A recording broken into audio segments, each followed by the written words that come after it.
Manchester United have agreed on a 65 million euro deal for Frenkie de Jong. This is, of course, according to football expert and transfer extraordinaire Patrick Berger. His tweet, and I'll read it here for you now, states that Frenkie de Jong is the desired transfer of Erik ten Hag as the new coach of Manchester United. Been told there is an agreement on the fee between Man United and Barca. United is set to pay 65 million euros as a guaranteed fee plus add-ons only. Personal terms to resolve, which a lot of other journalists have said is done, have said are over the line. There's been some updates from Fabrizio. There's been some updates from Simon Stone as well. But as reported on Sunday, this deal was drawing ever closer. And something that I was told earlier on today by a journalist I trust, by an individual that I trust, is that there is close to being an announcement between Manchester United and Barcelona that this deal is where people want it to be. I'll put it up on the screen for you to show you that Frenkie de Jong to Man United done deal announcement is close. Minor details between the clubs is being discussed. Personal terms already agreed, not a problem, is what I was informed. But I want your thoughts and I want your feelings. Frenkie de Jong to Manchester United, done deal on the horizon. Let's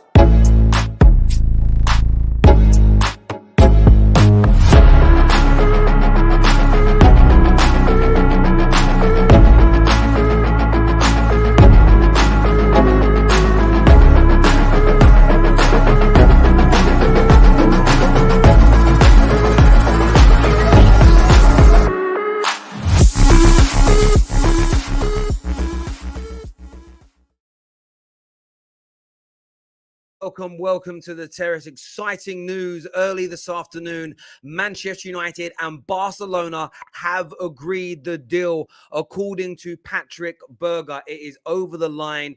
It is done. It is dusted. He will be a Man United player once personal terms are resolved. Now, that's the only contrary part to the reports. There are other journalists and out of Spain and Barca that have said that personal terms are no problem. They're not going to be an issue.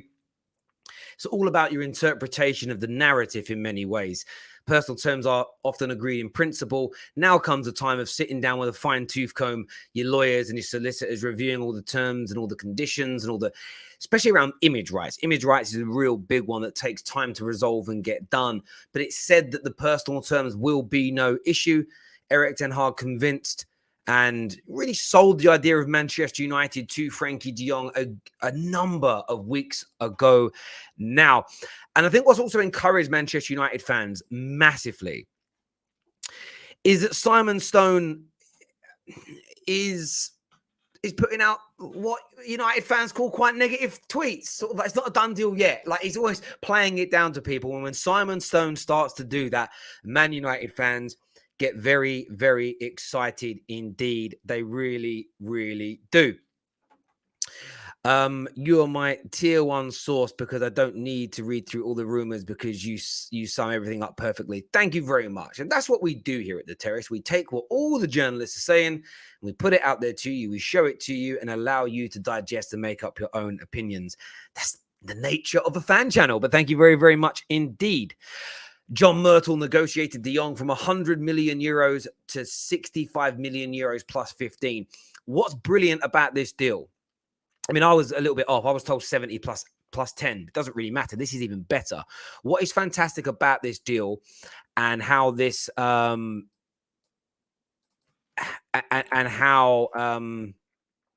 just reading something here. Sorry. What's fantastic about how Manchester United have done this deal is that 15 extra million is performance related. So that's going to be based on Man United winning trophies. That's going to be based on appearances and the role in the team that Frenkie de Jong plays. So if he indeed is as bad as some people are now telling us that he is, United will end up paying 54 million pounds. 54 million pounds for a player of Frenkie de Jong's quality is an absolute steal.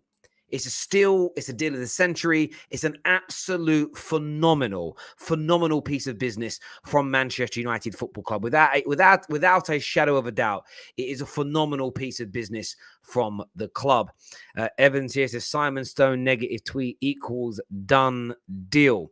Let's actually take a look at what Simon Stone said. These are his words. He went, United have reached a broad agreement over a 56 million fee plus add-ons with Barca for Frenkie de Jong.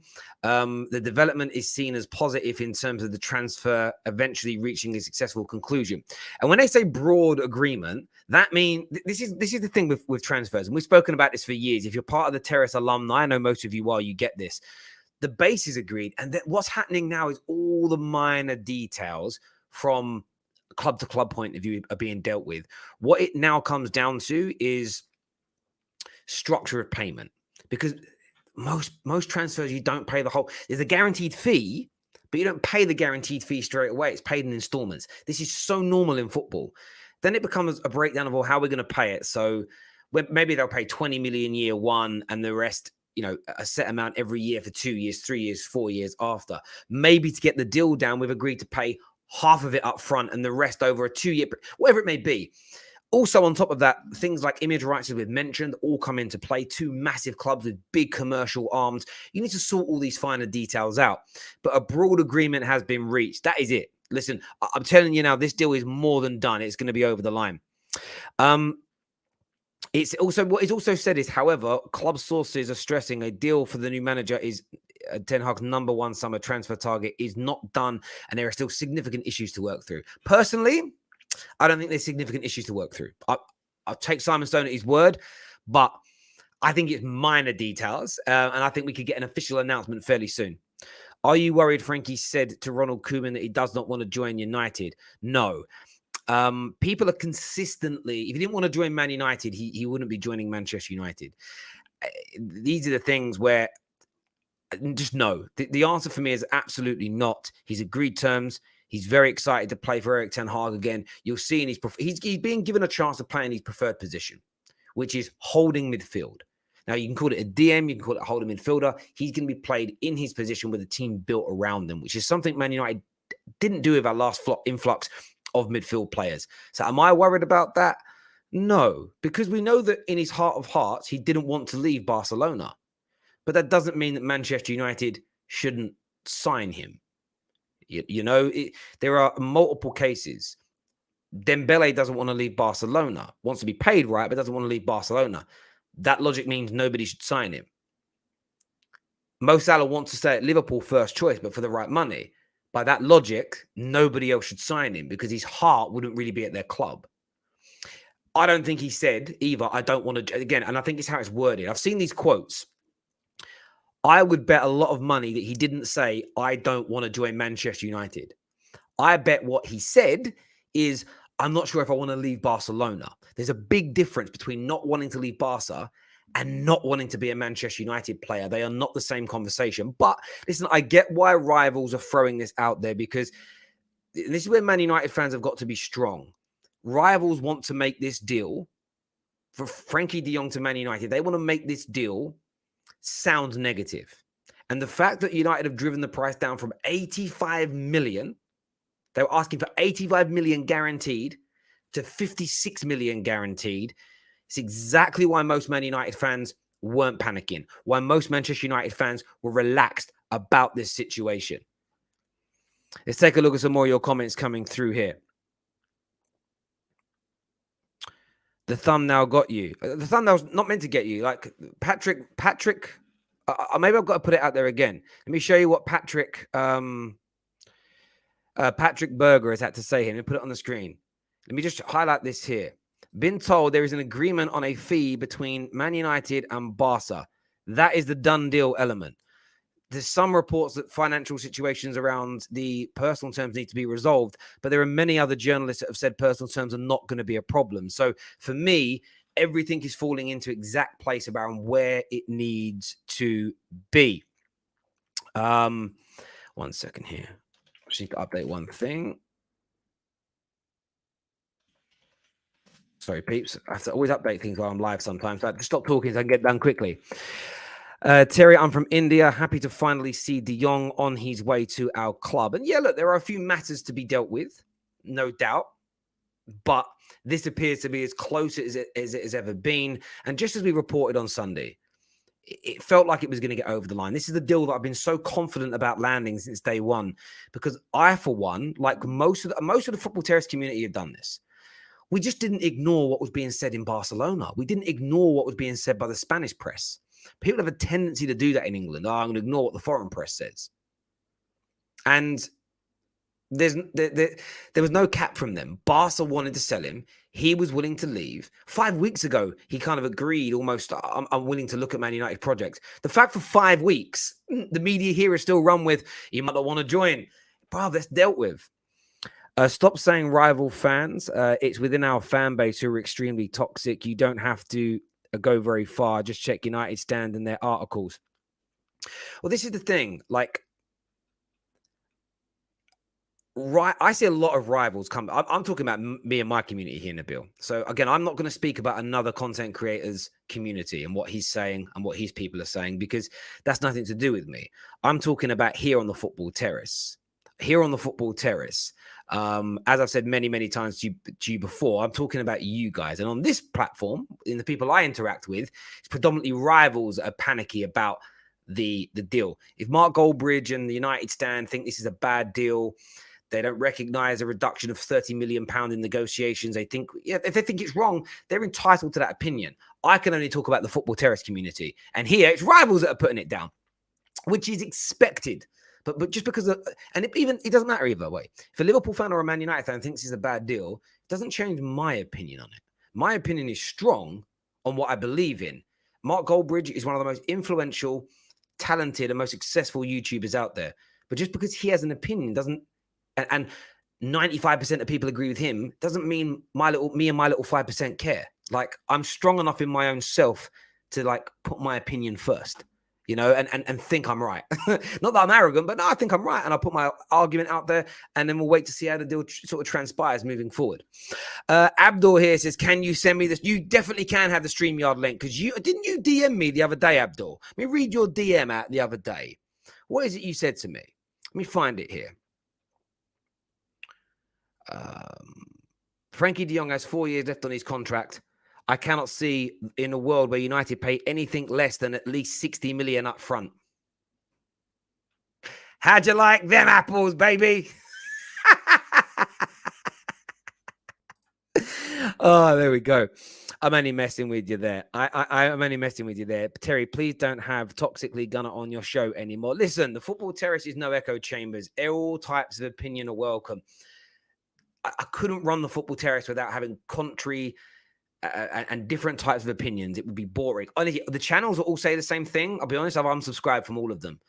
There's a channel that I've watched for 6 years. Not a Man United channel, a rival channel. Everyone that sits on the channel says exactly the same thing now. I tried to watch a show the other day. It was nauseating to watch. It was absolutely terrible. Absolutely terrible.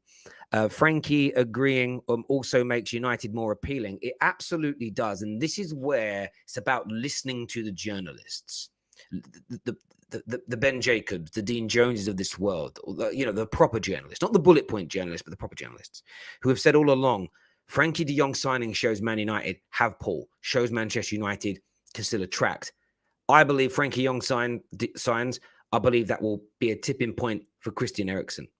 Christian Eriksen joins, that frees up funds that we would spend on a different midfield player to really go in for the likes of Anthony, maybe Lisandro Martinez as well. And I tell you what's really key about this, and we're going to open up the lines very, very soon. A lot of people are kind of focusing on this point of view of, with Man United though, I've seen a lot of people say about Ten Hag, no talent ID. Why is he only going for like ex-Ajax players, etc.? Do you know what's crazy about that notion? Chelsea were linked with Anthony. I saw a lot of Chelsea fans excited. Arsenal fans are absolutely buzzing that a player of Lisandro Martinez's level, could join their club. All right? Frenkie de Jong has been touted about Europe and spoken about for the last 2 or 3 years as an absolute star. Man United get linked to these players, And it's turned into, well, no, it's okay for everybody else to think they're good. But for Ten Hag to prove he's a good enough manager, he has to shop in a different market. He can't shop in a market that he's used before. That means he's a bad manager. It doesn't make sense. It's like saying this. Pep Guardiola leaves Barca, goes to Bayern. Messi becomes available. And everyone goes, no, Pep, you can't have Messi. You've had him before. You need to show us you can do it without Messi to prove you're a brilliant manager. What nonsense is this? Where is this? Where does this stem? Like, that's like saying, well, Zidane's not a very good manager because he didn't do it without Ronaldo. It's weird. The logic is weird. And United will move on to other targets from here. So it could be very, very positive for them indeed. Breaking news, if you're only just tuning in, revealed here by Patrick Vieira that Manchester United and Barcelona have agreed a fee, 65 million euros, 56 million pounds guaranteed funds. There's a number of other reports circulating from the likes of Simon Stone, Sky Sports, and Tier 1 tap-in Terry Flewers earlier on today that a deal is broadly done or very close to being agreed. Some minor details being ironed out. Simon Stone thinks they're a little bit more severe, the details. Again, Simon Stone being a bit negative. Whoop, whoop. That for me is a good sign. That for me is a good sign. And I'll tell you what the most exciting thing I got here. I'll tell you what the most exciting thing about this deal is for me. And I am being very selfish here as a content creator. Man United having a good summer. Spurs having a good summer, Arsenal, Chelsea, it's going to make next season exciting. I know it's fun in the transfer window to kind of laugh at teams, but I'll tell you what the best thing in the season, everyone's going to have high expectations. When we all have high expectations, it means that nerves, excitement, frustrations are going to be at their height. That for me is proper football from a fan point of view. I want everyone to have a good summer because then it makes the season exciting, appealing, games more endearing. Why would you not want this? This is what we live for when it comes to football. Terry, why don't you have toxic Man United fans as you do Arsenal fans? You're biased, man. Get out of my club. Well, it depends who you think is like toxic because Johnny comes on the football terrace. Some people would say he's toxic. We've had a number of Ollie Outers on the show before, so we have loads of people, but we share the link. Anyone can phone in. Do you know what I mean? It's up to you guys. If you want more positive Arsenal fans to come on, a friend of mine put this into an Arsenal group chat recently. If you want to go on the terrace and spout positivity, then come on and do it. Everyone is welcome. I would say we're the only fan channel, and I make this distinction, that would stop nobody from coming on. Barring some warped kind of person, do you know what I mean? I wouldn't have Tommy Robertson on the channel. I just wouldn't. No reason to. But anyone's welcome. Can you name me any other channel that would do that would allow anyone else on? Anyone. No one does it. So we're not biased. It comes down to what it is. Johnny's not toxic. He's a bit. I know Johnny's not toxic, but people perceive him as. That's what I'm kind of saying there. But I hear what you're saying. Viewers, do me a big favor and smash that like button for us right about now, my friends. De Jong to Man United, close to a done deal announcement coming out. Patrick Berger, has he got it? Has he gone first? Has he gone first? Has he gone first on this? Listen, it's an intriguing one, nevertheless. Let me share the link now so you guys can come on. I've pressed the wrong button. Press the wrong button here. Let me share the link so you guys can call in and have your say. I could have just asked KJ to do it, really. He's backstage and none of his job. Oh, he did share it. I've just put in a call in now thing. He did just do it for me, actually. I see it come up on the timeline. There we go. Now it's Berger. What do you mean? I don't know what you mean by that, my guy. It doesn't make sense to me. Some of these comments don't make me laugh. He's not toxic. He's just really, really angry. Yeah, I hear you. A man like Navin here. Yeah, smash that like button, please. I want to hear from Abdul as well. Abdul was telling me all summer, Frankie's not going. Frankie's going to go for big money. Come on now, Abdul. Where are you? Come outside. Where are you? You are right. In other news, I want the lit to come to United. He is class. Lees has right expectations for his club. He ain't delusional. Johnny is toxic. But that's the irony in all of this, isn't it? Like, some will see Lee as non-toxic because he's propping up the high standards. Some will see Johnny as toxic. Some will see Johnny as holding up standards. That's the point of the football terrace. That's the point. It's about differences of opinions. And do you know what the ironies about Lee Gunner is? People have a go at Lee Gunner because he calls people names. Those people call him names. Like, I don't think people realize that, like, people call him names. So he just calls them names back. It is a little childish. It's like a little bit tit for tat. But, you know what I mean? If you were, what's the expression? You know, if you live in a glass house, don't throw stones. It's as simple and as straightforward as that. First on the show, Abdul. Abdul's here, people. What are you saying, my friend? Terry, I'm fucking disgusted.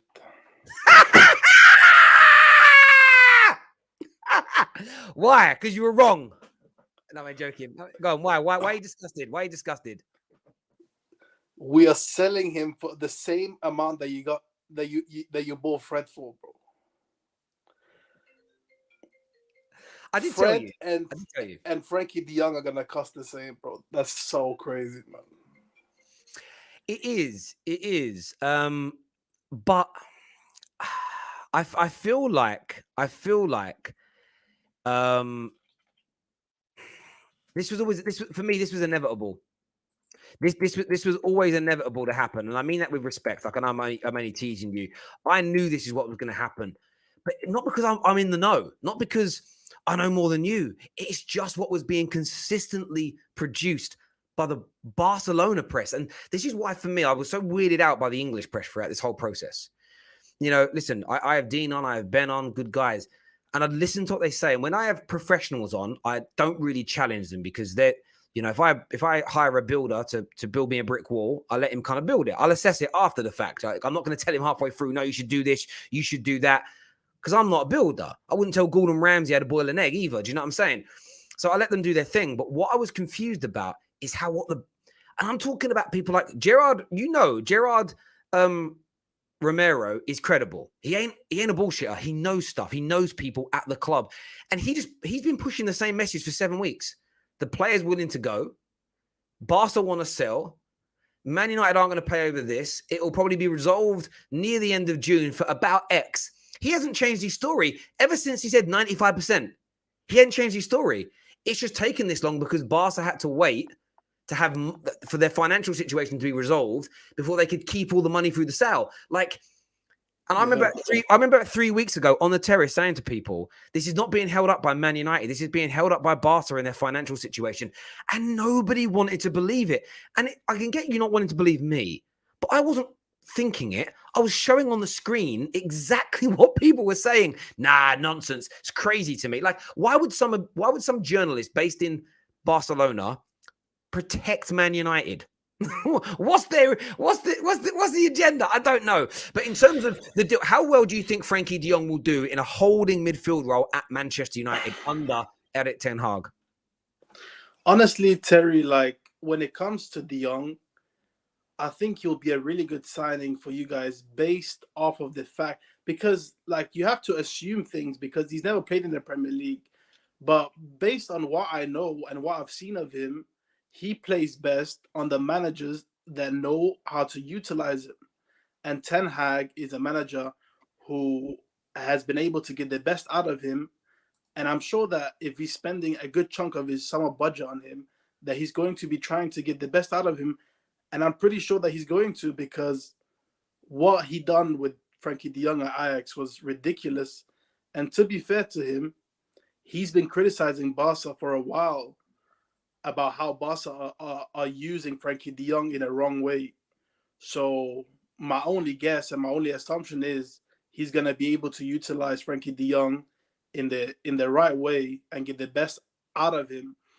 And from my perspective, I can only be envious of you guys because you're getting most likely the version of Frenkie de Jong that we hoped that we were going to get when we paid all that money for him.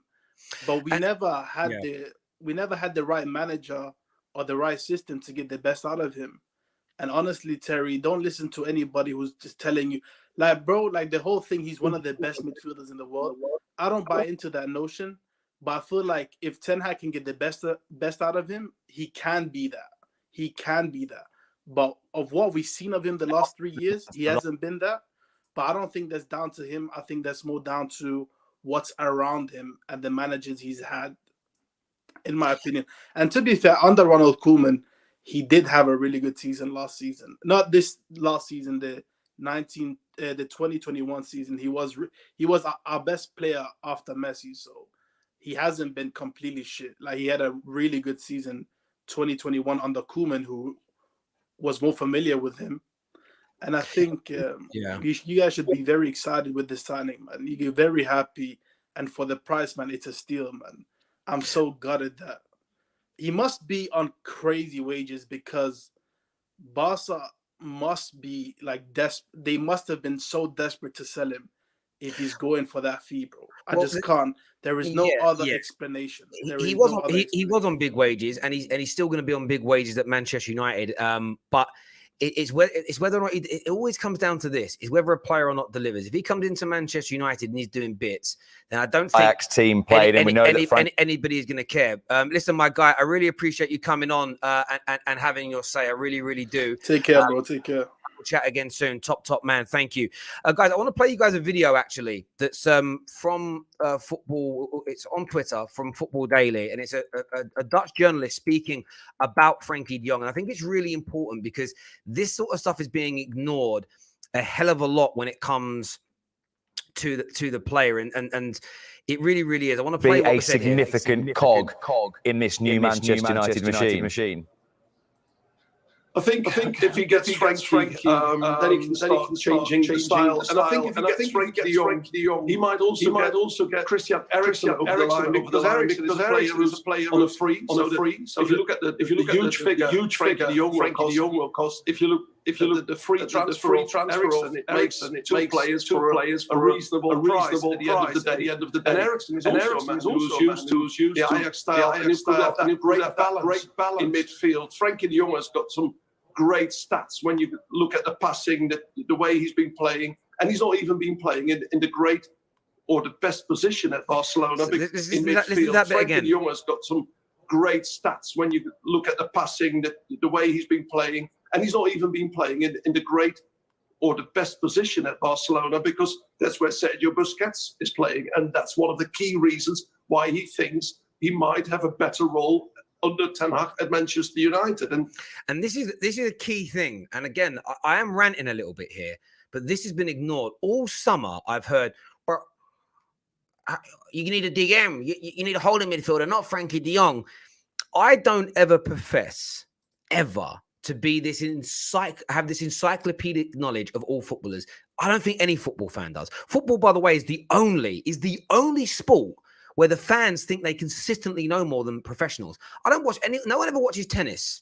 No one ever watches rugby or cricket and sits there and pretends to know more than the pros. Only in football do we do this on a consistent basis. And sometimes football ex-pros have weird opinions, but football experts, this man has not been utilized in the right position at Barca. He is Busquets.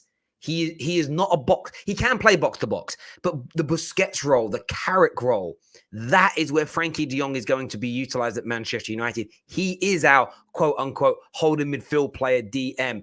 £56 million. It's a steal. It's a steal. Listen, they want 150 million for Rice, 56 million for Frenkie de Jong. This is gargantuan. All sports are like this. I don't know personally. Listen, I've sat and watched other sports with my friends, and you listen to John McEnroe break something down in tennis, and everyone goes, "Oh, it's McEnroe, he knows." In football, you can have no one listens. I see people challenging opinions of like I've seen people go, "Oh, Fergie's wrong about that." Why? How do you know? It's crazy to me. It's crazy. Man like Neeks, my brother is here. What you saying, my guy? Yeah, I'm all right. I'm good. Listen, Frenkie de Jong, 60 million if you're including add-ons and all that. Listen, that's good. That's good business. That's good business. And that's one reason why I've just been a bit relaxed this transfer window. Not complacent. I don't think Man United are in any position to be complacent. But as fans, we just need to be a bit relaxed. We've got a new structure. And it was always going to be there's always going to be teething problems. I'm not even saying there was massive teething problems, but I think there's always going to be teething problems when you bring in a manager so late into the previous season, not much time for him and the scouting team, etc., to plan about, you know, the transfer targets like other clubs have been able to. So, you know, there's a reason why, I know George has mentioned it last night on the show, why he's going after players that he knows, because him and the scouting team and the director of football, they haven't had long to think of a new transfer list. And on top of that, De Jong is his main target. And you want to make sure you get your main target. If that's where the hub of and it's a central midfield. So your team is going to be revolving around his target. So he's doubly important. And to get that down to 56 million plus add-ons, I think is a great deal. And I think it's something that will benefit us, not just in terms of the playing style and the ability on the field, but in future transfers, maybe even this summer, knowing that we can't be just taken for mugs. We have to be willing to kind of grind out these transfers so teams know, yeah, Man United ain't going to bow down. This is a new regime. They're not just going to pay up what we want at the beginning and then suffer later. We need to suffer now to make sure we benefit later. So well done to the new structure on board and getting this player on board. I do believe, though, that once this is completed officially over the line, I think there's going to be a few more that come through a bit more quicker because they're not as high profile, coming from as high profile clubs. Yeah, of course. And look, Barca have delayed this by a fair bit of time. There was a report yesterday that the manager kind of told players that he hopes to have at least 2 new signings for them before they go away to pre-season. Our squad want new blood. They want new players. They're not stupid. They know what they need as a collective group. You know, they know what they need. They know what they need to come into the football club. And this is why, listen, I know, like, I remember when the Young news first came out, and I remember we were live on the air when we spoke. Oh, yes, I didn't believe it. They were like, who was it? Was it Gerard Moreno? I said 95%. I said, no, 9.5%. We ain't getting it. It wasn't happening.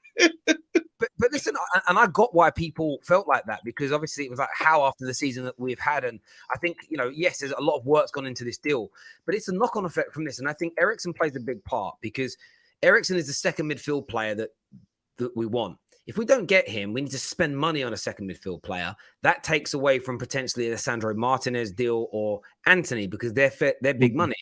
But if the knock-on effect now is Eriksen says yes, I think that leaves enough money with a few sales for Anthony and Alessandro Martinez. And suddenly you bring in those 4 players as a collective first summer, promote a couple of youngsters, get Martial and maybe Donny back playing in the team. I feel really relaxed going into the new season. We're not complete. We still need more.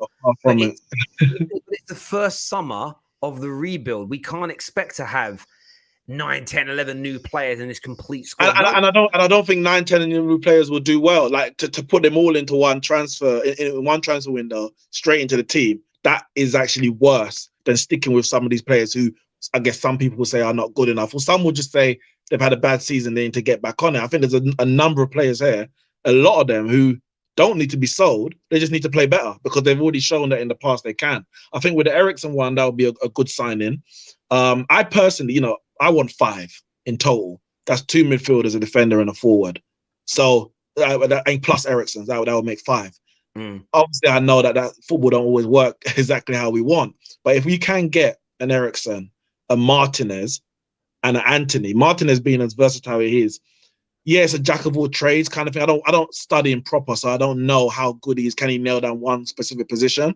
But to have him as an option at left back, at centre back, and if Frenkie de Jong gets injured, for example, as a defensive midfielder, or maybe in cup competitions as a defensive midfielder, I think that is vital, because the worst thing that can happen is you get Frenkie de Jong, you say, oh yeah, that's going to be our playmaker from deep. Then he gets injured, and it's back to McTominay and Fred. Like, we cannot have that. We need to have some real backup in that position. So I would love to pip Arsenal to Martinez because of his versatility.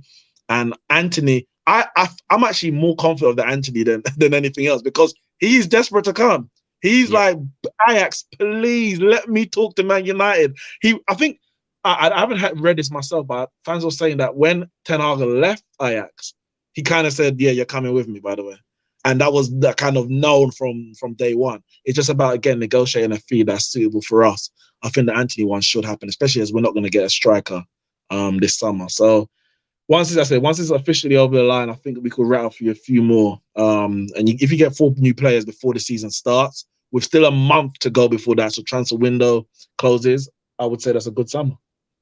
Yeah, I absolutely agree. And I think the deal about Anthony that really, again, it was one of these little things that impresses me. We wanted Darwin Núñez, we didn't get him.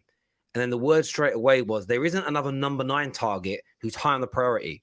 Who fits the profile and the talent ID. Ironically, we're moaning about the man that doesn't go for anybody that isn't a ex-Ajax player. The first player we went for this summer, it was Darwin Núñez. Like, that's kind of been forgotten about now, right?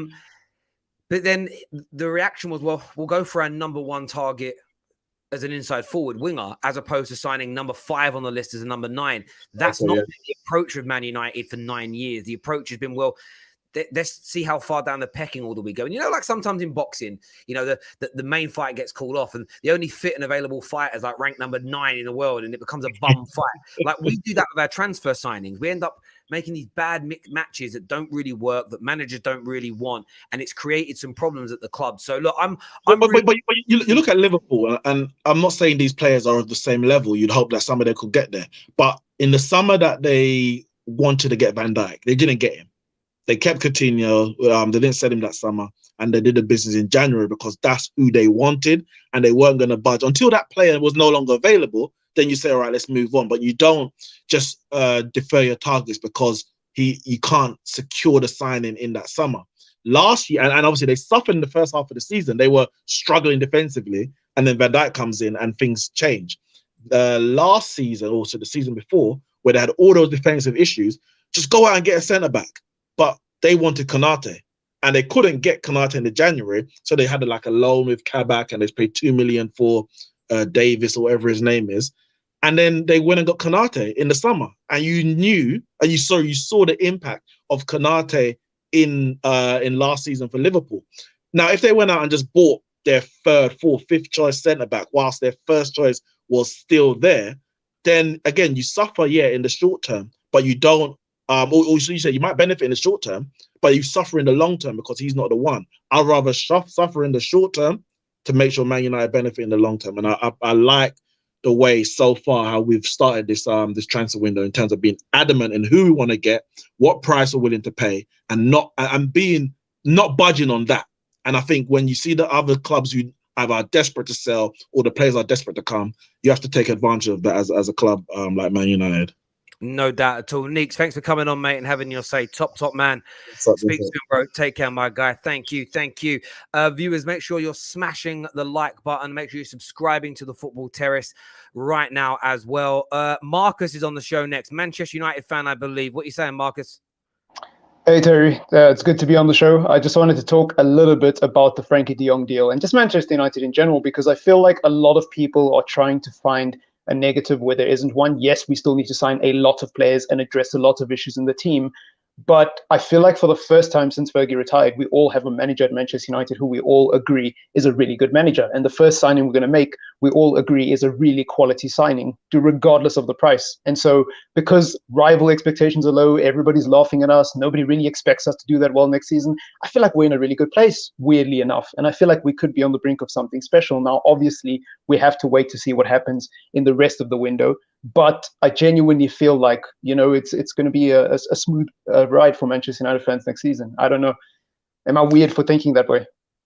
Smooth ride. See, what people will do is they'll take you, they'll go too far and go, what do you mean smooth ride? Like it's all going to be perfect. Nothing's going to be perfect. Football never is, even for the best teams. But I think people are just completely writing Man United off. The level of manager and coach, forget manager, the level of coach we've now got is absolutely fantastic. We are going to build things that we haven't had before. Now, where he's going to really earn his money is managing the team, maintaining the enthusiasm, the work rate, the professionalism, making sure people work hard. But this is one of the reasons he's going into a club, and sometimes you have to look at scenarios more than the what's going on. Not looking at things so literally and actually looking at the overall scenario and picture. Give it more of a holistic view. All the examples of a manager people give of managers not taking players from previous clubs and trying to instill them into their new club, show me an example where these managers joined. Show me where Pep Guardiola, whose name's been used, or Klopp, joined one of the biggest clubs in the world, who's been a mess for a decade and have been asked to fix it. Yeah. You can't. Yes, Liverpool weren't winning titles, but only a year earlier, they nearly won the Premier League. Yes, he's taken their squad to a whole new level, but Liverpool were not looked at as being in a mess like they are now. If it had taken over from the Hodgson point, where they were at, or the end of Hicks and Gillette, I think he might have taken 2 or 3 of his people with him, as in his players, if he could.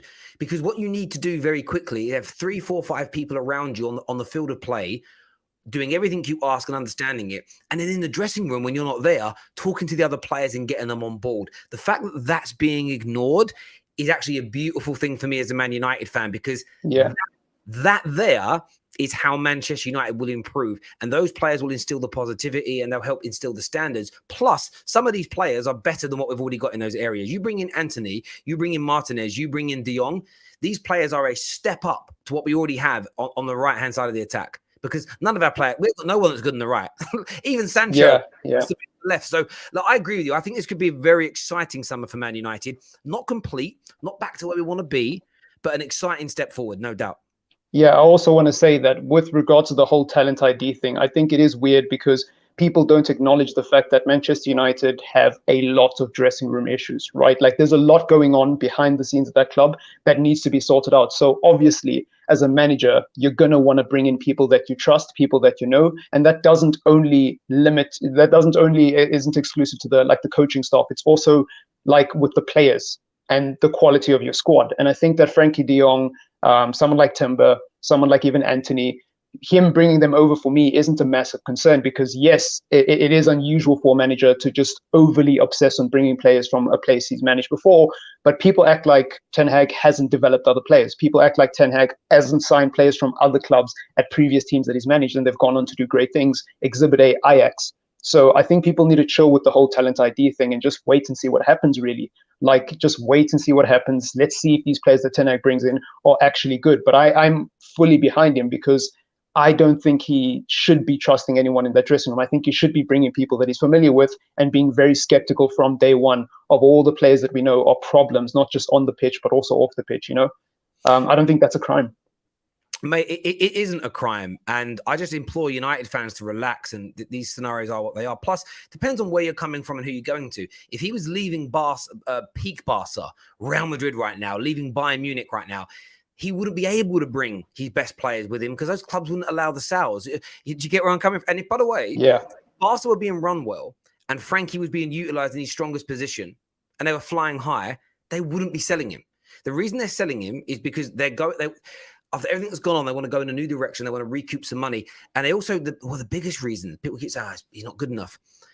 Look what they're doing with Dembele. They've said to Dembele, you can stay, but you've got to take a £5 million a year pay cut. They've told De Jong, if you want to stay here, we're going to you have to do a new deal, and we're halving your money because they've been hemorrhaging. So this isn't about Barca not wanting the talent. It's about Barca not being able to afford the talent, which is the issue. But of course, if you ignore the facts, the banter's there, isn't it? But there we go. Listen, Marcus, great call, my friend. Thank you for coming on and having your say. I appreciate it, my guy. Top man. Thank you. Make sure you're smashing that like button for us. What are the comment sections saying here? I am just clipping all the gassing about Frenkie de Jong. These manx will forget. Well, when he's bossing the Prem, then you'll know. Erik ten Hag better be on point from the get-go. There are some players... Sorry, there are some players that got rid of Ollie and down tools under Ralph. Listen, I wouldn't be surprised if some of these players tried to throw him under the bus at some point because it's instilled in the club. It's about the fans standing up against it and backing the manager over the players. Not because it's Ten Hag or Ollie or Jose, but because the position of manager has to be held above them.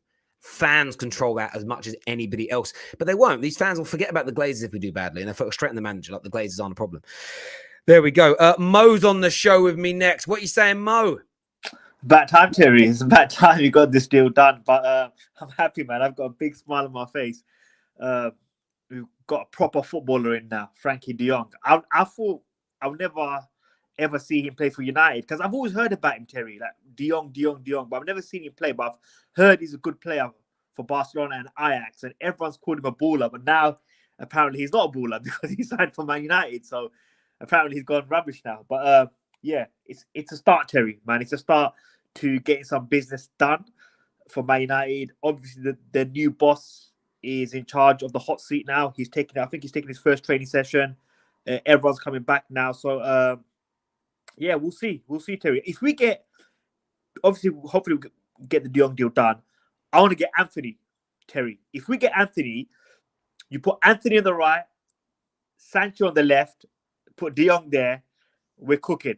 But if Anthony comes, Terry, one question: where do you play Marcus Rashford? From the start of the season on the bench. Yeah, I mean, to be honest, Terry, that's it. Like, for me, with the way I think we're going to play under Ten Hag, Anthony almost starts the season. He ain't that young. He's 22, turning 23 this year. He's not a baby. No. Anthony on the right, Sancho on that left-hand side, Bruno, or if we sign him, someone like Eriksen in that holding, or Ronaldo up front. Now, Rashford's going to get an opportunity. Rashford will get played as a sub from the bench, and he'll come on to cover the left, and he'll come on to cover the central position of Ronaldo primarily. I think you might see Rashford used centrally a little bit more this year because we don't have other strikers. But Rashford starts the season on the bench, and then he has to then fight and go, right, well, every time I come on, I'm going to score. Every time I'm going to come on, I'm going to influence the game, and I'm going to force my way into the first team. But there's two things to remember. There's Europa League football. So you've got the third Sunday thing, which means there'll be a lot of more rotation than generally in the Champions League. Secondly, there's 5 subs. And I've defended Arsenal when people have said they're buying too many players, 5 subs. We were able to throw on 2 more substitutes in games, which are beyond tactical. It's just to freshen up positions. So players being on the bench now in football isn't going to worry them as much. Even with Donny, if we had 5 subs last year, Donny would have got brought on in most games. It was just in the top 3 subs to come on. So now you've got 5, the likes of Donny, the likes of Rashford, they're going to get far more opportunities to try and impress the manager from the get-go. And for me, that's only a positive. I just want to add 2 more things. I saw Donny, he had a big smile on his face. So that was good to see Donny actually smiling and not throwing chewing gum at people. Secondly, with Marcus Rashford, people were talking about, when he was under Van Gaal, he's going to become that poacher, that electric pace. I'm thinking, guys, he's lost half a yard of pace. His game was dependent on that pace. He's lost half a yard of pace. And if this guy, Anthony, comes, for Marcus Rashford to be a successful Man United, Terry, he has to change his game. If he plays the way he's playing, Terry, from last season, there's no improvement. What I mean is, if he's running into blind alleys and he's running into stationary players and there's no end product and he's taking corners and shooting, Terry, he's not going to last long there because he'll get in the bench and he's going to have to move. This is a big season for him. This is a make or break season. If they get Anthony, it's going to be a make or break season. I see him basically next year leaving United. If they get Anthony, Terry, he's not better than Anthony. He's not better than Sancho. That's facts. Mate, listen, and absolutely entitled, to that opinion and thought and feeling. And it holds water. Like, what you're saying isn't mad, crazy, or delusional, or like so far off the beaten track, nobody's going to kind of buy into it. A lot of people agree with what you're saying, but that's how Man United should be. I'm a big fan. Everybody knows how big a fan I am of Rashford. Everyone knows I'm a big fan of Rashford. Everyone knows that. But I don't care about his future more than Man United's. And if you care about an individual player more than your own football club, you have to take a long, hard look at yourself. Your parents have failed you. You're not a proper football fan. Mo, that's only a flippant joke. Mo, thanks for coming on, my friend, and having your say. Top man. Big up, Terry. Thanks. Thank you. Next on the show, we're going to get a rival on. Jason's here. What are you saying, Jason? I'm good. A good birthday, Wab. So all good. Happy birthday. Thank you very much. I mean, looking at the deal, actually, like I saw today, 56 million for Frenkie de Jong is an absolute steal. And I feel like seeing, I'll always see it on Twitter, various social media outlets laughing at Manchester United, but never sleep on all the rivals that has been there. Chelsea's going to do business. Manchester United's going to be doing business. Liverpool's doing business. And you know what? Transfer windows are looking really hot as well. And I just want to say, like, I'm looking at the squad, right? I don't think you have a bad squad, actually, looking at it. I mean, you have the likes of, obviously, under Ten Hag, do you think that Donny van de Beek's going to be coming back on? Or like, is he going to play alongside Frenkie de Jong or alongside midfield 3? Or I think it depends on what we do. Listen, if we play 4-3-3, Yeah. then he can play. If we play 4-2-3-1, there's still talk that he can play. Like the thing is, when we play 4-2, it all depends who we're playing. If we're playing teams like Palace at home, you can play him in a double pivot because he'll just go further forward. Like a 4-2-3-1, the 4-3-3 are not overly different formations. It's all about the positions you take up during the game, if that makes sense. But it's about rotation and it's about these 5 subs. And I think that just like with Arsenal looking at the multiple players, you don't need to worry about who your main 11 is. I don't think there's going to be a main 11. It's a condensed season because of the World Cup. Almost, unless you go out of the Cups in Europe early, it's almost 2 games a week for the top 6 because they're all in Europe. So you need all these people, if that makes sense. Mm-hmm. I mean, to be fair, when I look at the United squad, you don't really have that much of bad players. Like you still have Ronaldo, you still have Bruno, you still have, you know what? We know who really are going to interest me for next season, right? I feel like it might be controversial, but I feel like Fred might do bits for under like Ten Hag, right? I feel like there's a player under there. I feel like Fred like is a player there, and then there's quite a few players that you can actually rotate alongside, and also Eriksen's coming through as well. Things are looking good actually, but you know what? Time will tell actually under Ten Hag, and you know what? Exciting time for you guys. You should be excited. I am. Jason, happy birthday, my friend. Thanks for supporting the terrace, and we'll chat again soon. Top man. Thank you. Cedric here says the biggest problem with Rashford last season was his lack of fitness due to no preseason training and the lack of sessions under Ragnick. Expect Rashford and Martial to fight to back up Ronaldo. Would I be surprised if any of those players find their levels again? No, it wouldn't surprise me. Like, these players have been undercoached, underutilized. Some of them have thrown their toys out their pram. This is a new, fresh slate for them all. Now, I think over the next couple of years, we'll see more of these players go if they're not good enough. But we're not talking about the next 3 or 4 years. We're just talking about this season. Can Ten Hag get 15 goals at all comps out of Rashford? Yes. Can he get 15 goals all comps out of Martial this season? Yes. Absolutely doable. Absolutely doable. So in the meantime, it's great. And then you move on to other targets if they're deemed to not be good enough. What worries me is why there hasn't been strong interest from other clubs. Objectively speaking, United weren't the most attractive. So why? This is always a point that's thrown out as an example. PSG initially looked but didn't need him. They've got Verratti. Man City have got Rodri. Liverpool have got Fabinho. They've got Thiago. So I'm just throwing out 3 big teams there at this moment in time. Goretzka has just recently signed a new deal at Bayern Munich. He isn't going to go to Real Madrid. So then who is there? Who is there? So far this, I swear, I read a stat, and I don't know how verified this is. I haven't verified it. That so far this summer, the Premier League has spent £500 million on transfers. Probably about right. Do you know Serie A spent 50 million so far? Like, the money isn't there. So it's about timing sometimes. And this is one of the reasons why Man United acted very quickly on this deal. Let's go back to the origins of this story and the early details of this story. And the way it was put across, and rightfully so, is United are trying to strike while the iron is hot because not very many clubs this summer are looking for midfielders. Now, Chelsea could have been an option, but Chelsea have other priorities, replacing Lukaku, getting more goals into their team. Equally, they really want Declan Rice. So United have just found themselves in a very good position where, if this was 2 more years' time and Liverpool needed a new midfield player, Rodri leaves City and Verratti moved back to Italy, it'd be very different because if somebody else came in for him, we weren't getting him. But it was just perfect timing. Perfect timing for Manchester United, kind of walked in at the right time. Terry can finally say he was right. Listen, I knew this deal was happening. Not like because I know anyone involved. It was just obvious by the reports. The reports made this deal a foregone conclusion. People coming for Ten Hag, they are hella scared, is what NG Music has got to say here. Fabrizio said 85 million. So did David Ornstein, 85 million full package. So yes, 65. I've read 65 plus 15.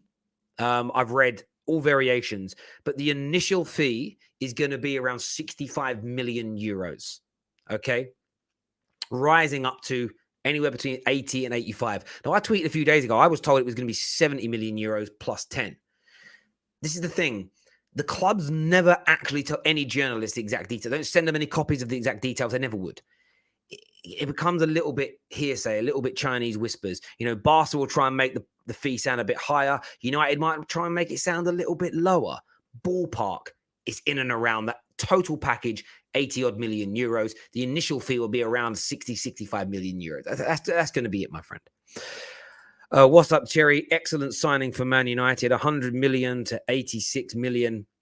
Sorry, to 68 million. Fantastic. Also, everybody was saying PR with Arnold and Myrtle. Where are these people at now? Listen, just ignore those fools. They'll call everything PR. Terry, unpopular opinion. Did Frenkie de Jong fail at Barca? I'm going to keep the same energy for Frenkie de Jong as I did for Paul Pogba. Barcelona fouled Frenkie. Man United fouled Paul Pogba. Barcelona fouled Frenkie. They signed him. They never played him in his best position. The club was going through turmoil. Such turmoil, some of the board members got arrested for madnesses. The club has been an absolute joke for the past 3 or 4 years, to a point where if it wasn't for their size and power and ability to sell their own TV rights, then they might have gone bankrupt. So Frenkie de Jong was fouled by Barcelona in the exact same way that Man United have fouled many, many talents at our football club. I will keep the exact same energy. Question, why didn't we get rid of useless Maguire? The manager likes him. Erik ten Hag likes Harry Maguire. I'm not agreeing with that notion. I think Maguire's got to go, but I'm going to take my time with it, as they say, and see what happens. I'm trusting in Erik ten Hag. Chelsea failing to sign a DM this summer. Lol. No attacker will do well at this club whilst that happens. West Ham confirmed not leaving. 0 out of 10 window. Adrian's not happy. Listen, I don't care what West Ham say about Declan Rice. That brother is available for the right money. Do you know how you know he's available for the right money? Because West Ham have said, pay us X and he's yours. That means he's for sale. It was like earlier in the window when people Leipzig have said that Nkunku's not for sale. No, they've said pay 100 million and he's for sale. So if you paid the 100 mil, you'd have got him. And why were they doing that? Because they offered him a new deal with a lower buyout clause. So they tried to tempt you to pay more now. But everybody went, do you know what? Let's give him one more year and let's save ourselves 40 odd million quid. Like, it's just the way it works. It's fairly obvious to me, but that's just my take anyway. Myrtle got Dortmund and Barca to go from 108 mil to 100 mil to 72 mil and 65. How people can compare this guy to Woodward. This is true. But like I've said very many times before, like I've said very, very, very, very, very, very many times before, I won't judge any new regime in the short term. I'm judging it in the long term. And does it yield the kind of results that we should expect as Manchester United fans? Football Terrace, some news coming in here. It says that Spurs offer Steven Bergwijn to Everton as part of the potential deal for Richarlison. That Bergwijn's that guy, isn't it? You know, that guy. What a debut. How that went away. 85 million for a side pass merchant. Should have bought Joe Linton from Newcastle. Prem proven. Can you... hang on. Let's have a little sip. Yeah, I can taste them rival tears there, you know. Rival tears, bruv. Hint of salt. But there we go. Love the false hope. Di Maria, Swiney, Falcao, Ibra, Pogba, and co. Seen it all before. Listen, you are right in that regard, Stu, that we've been here before and it's failed. And I'm not getting ahead of myself. My expectations haven't changed. But we've got a better chance of improving with better players. That, in my opinion, can't be denied. Tommy, young Tommy's here. What are you saying, Tommy boy? What are you saying? Tell you what? Show us the crown. Show us the crown. Frenkie de Jong. Honestly, yeah. Best midfielder in the league. Frenkie de Jong's here. No, he's not as good as Rice, mate. Don't even lie. Stop lying to yourself. Bruv, you're gonna lose Rice, though, aren't you? You are gonna lose him. Bruv, I've made a bet with my brother that he's gonna leave this season. I made a bet with him. Oh yeah, I'm not one of them West Ham fans that no, he's not leaving. He's going to become a legend.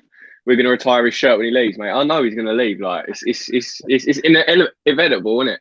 And never, Do you know what I mean? It absolutely is. What do you make of the Frenkie de Jong deal? Do you feel like it's good business for Man United, or have we seen this before and it's fouled before, so it'll foul again?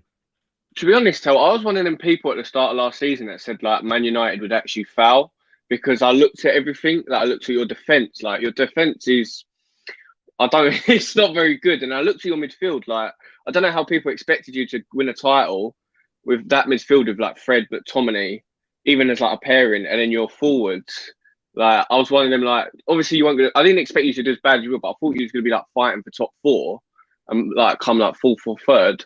But with this Frenkie de Jong thing, I think like it's just the same. Like I just see it as the same, to be honest. I think the only different window I've seen you've had is probably the first Van Gaal one, to be honest, where I saw a little bit difference. Other than that, they've mostly been the same. Like, and I like Ten Hag as well. Like I think he'd be good, but I think, like as I say with the owners and that, I don't think they're going to change anything, to be honest. Like, and I like Ten Hag. I'm not even going to say he's rubbish. Like I'd love him. I think he's a top manager, but I don't. It's going to be hard. Like, where would you want to finish? 4th? You said, didn't you? It's not. I want to win the league, but like, but not. But where do you like? Where I think we will end up will be, you know, I think we can make the top 4 with the right types of signings and stuff like that. But it's going to be tough to do it. I just want to see us, but honestly, on a real level, I just want to see us play better football. That's my hope. You'll definitely do that. You'll definitely do that. I just think like I feel obviously with Pogba as well. Like obviously hasn't been like I like Pogba, but obviously I think he's been a bit treated harshly. Like because he's done stuff for the club, like scored in a European final for you guys. It's not like he's done nothing. Like people go on about he's done nothing like for your club. At least he's done like people actually haven't done anything for your club. Are players like Shaw. Like Shaw hasn't had one complete good season in like 7 years. Do you know what I mean? And you hear nothing about him. But obviously he didn't cost 90 million, so I sort of understand that. Do you know what I mean? But he'd be like one of the first I'll get rid of. I absolutely do. I absolutely do. Listen, Tommy, thanks for coming on, mate, and having your say. No, look after, buddy. Cheers, mate. Thank you. More breaking news related to De Jong. It's been reported he will earn £250,000 a week. That's from the Disco Mirror. Now, if this is true, I'm in the mud because I said I wouldn't. How can you expect him to take a pay cut? I wouldn't have expected it. But if we've made him take £100,000 a week, £100,000 a week off his pay, and £30 million off the transfer fee, where are the Fungus fans at? Where are the Fungus fans at? Where are you with your bullshit? Where are you with your negativity? If you want to know what a Fungus fan is this, they only grow in negativity, just like fungus. They only do well in shit, right? Where are you at? Where are you at? Where are you at now? Oh, man, I heard people write things like 400, 500 grand a week. Mugs.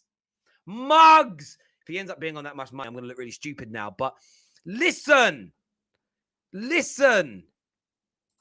My word, if that's true, I'm buzzing. That's still a lot of money, by the way. Huge amount of money.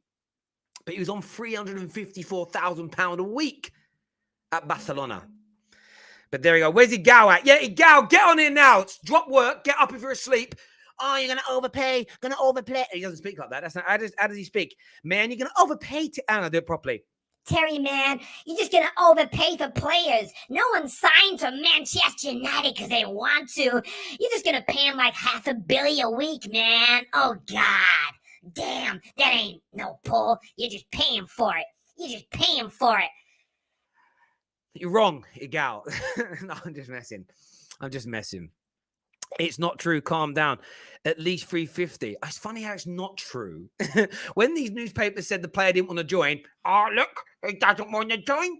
Now they say 250, he's going to join. By the way, anything up to 350, I'm cool with. Maybe 360, 370, because that's in and around what he was earning. 400s, 500s, that's mad at any level. That's what you pay Messi and Ronaldo. But 250, what you'll probably find is 250 a week, and then there'll be bonuses. So if we win trophies, if he does X, Y, or Z, wins certain awards, he'll get performance-related bonus. Liverpool are brilliant at this. When Liverpool win major trophies, their wage bill skyrockets because there's huge bonuses attached, and that's what's key. It's really key. Calm down, Fluid Romano. But there we go. Listen, I'm sorry I can't take any more calls. 5 p.m. straight facts. Jess and I. Make sure you're tuning in. Few hours away. Until next time, my beautiful, wonderful Football Terrace community. Take care. Goodbye. God bless. Get rid of them green ticks. More coming soon.